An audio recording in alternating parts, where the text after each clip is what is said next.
আসসালামু আলাইকুম। কেমন আছেন আপনারা? আশা করি আপনারা সকলে সবাই ভালো আছেন। আমরা আল্লাহর রহমতে ভালোই আছি।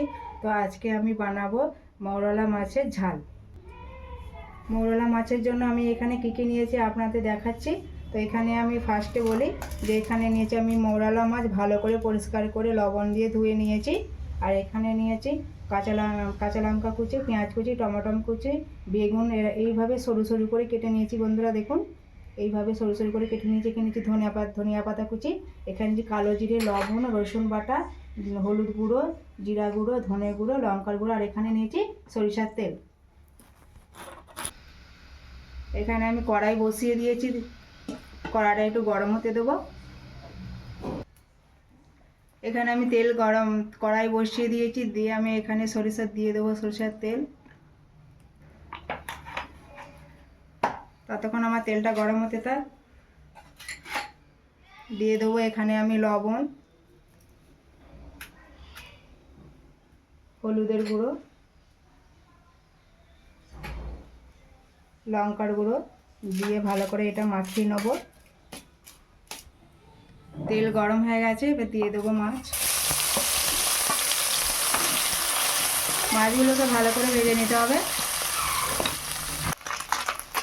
আমার মাছ ভাজাগুলো প্রায় হয়ে এসেছে, এবার আমি নামিয়ে নেব।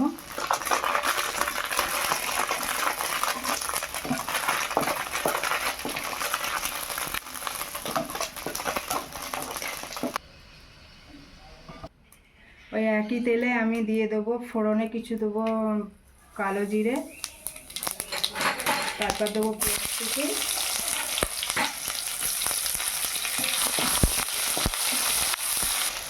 তারপর দেবো টমেটো কুচি।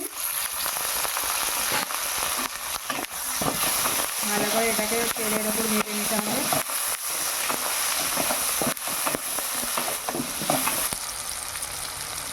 দিয়ে দেবো রসুন বাটা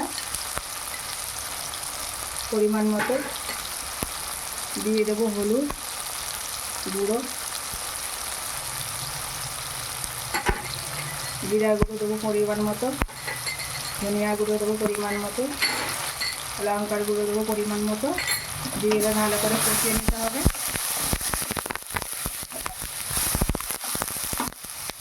দিয়ে দেবো চেরা কাঁচা লঙ্কা, দিয়ে দেবো পরিমাণ মতো পানি।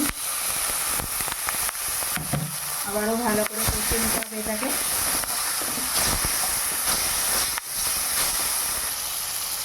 দিয়ে দেবো এবার বেগুন,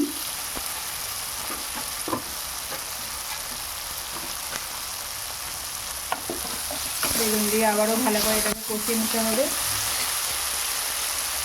দিয়ে দেবো পরিমাণ মতো লবণ,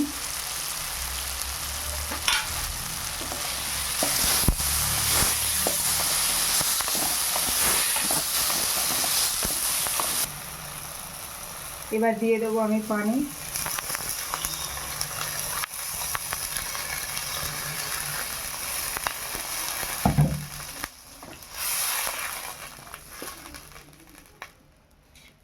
এবার দিয়ে দেবো ভেজে রাখা মৌরলা মাছ।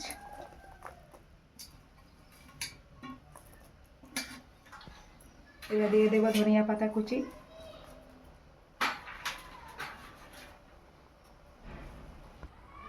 এবার দিয়ে দেবো ঢাকনা 10 মিনিটের মতো।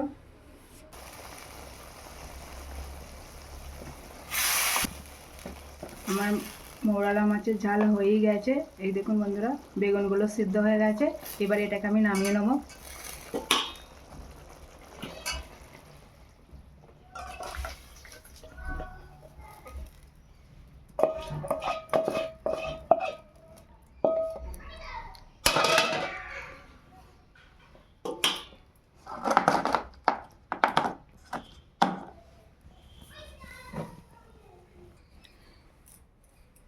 দেখুন বন্ধুরা, কত সুন্দর আমার মৌরলা মাছের ঝাল বেগুন দিয়ে হয়ে গেছে। কালারটাও খুব সুন্দর এসেছে দেখুন বন্ধুরা। এই মৌরলা মাছের ঝাল আপনাদের কেমন লাগলো অবশ্যই কমেন্ট, লাইক, শেয়ার করবেন। আমার চ্যানেলটিকে সাবস্ক্রাইব করবেন, পাশে থাকা বেল আইকনটিতে ক্লিক করবেন। আপনারা সুস্থ থাকবেন, ভালো থাকবেন। আল্লাহ হাফেজ।